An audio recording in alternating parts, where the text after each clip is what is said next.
యేసు రక్తమే జయం పరిచర్య. ప్రియ రక్షకుడైన యేసుక్రీస్తు నామమున ఈ ఉదయకాలంలో మీ అందరికీ శుభములు కలుగును గాక.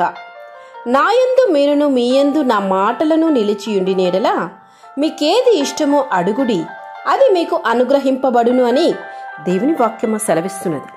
నా ప్రియ సహోదరి సహోదరులారా, మనము దేని గూర్చైతే ప్రార్థన చేస్తున్నామో ఆ ప్రార్థనకు జవాబు రావాలంటే మనము దేవుని యందు నిలిచి ఉండాలి.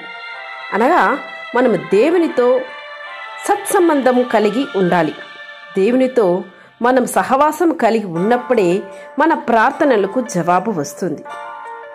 అలా కాకుండా దేవునితో ఉన్న సహవాసాన్ని పాడు చేసుకొని దేవునికి ఇష్టం లేని పనులు చేస్తూ దేవా నా ప్రార్థనకు జవాబు ఇవ్వు అని అడిగితే దేవుడు నీ ప్రార్థనకు జవాబు ఇవ్వలేడు. నీవు ఆయనకు ప్రీతికరమైన జీవితాన్ని జీవించాలి. నా యందు నిలిచియుండుడి, మీ యందు నేను నిలిచియుందును అని దేవుడు సెలవిస్తున్నారు. దేవుని యందు నిలిచి ఉంటే దేవుని మాటలు వింటాము, దేవుని కూర్చున్న జ్ఞానము పెరుగుతుంది. మనం పొందుకున్న జ్ఞానం జాగ్రత్త అర్థం చేసుకోగలుగుతాము.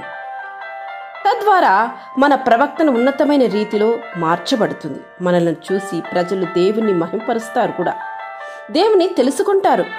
యేసు ప్రభువే నిజమైన దేవుడని అర్థం చేసుకోగలుగుతారు. ప్రభువులో నిలిచి ఉందుము, ఆయన నీలో నిలిచి ఉండి నీ ద్వారా ఆయన లక్షణాలను ఆయన లోకానికి విశదపరచుకుంటారు. ప్రభు మనలో నిలిచి ఉండునుగాక.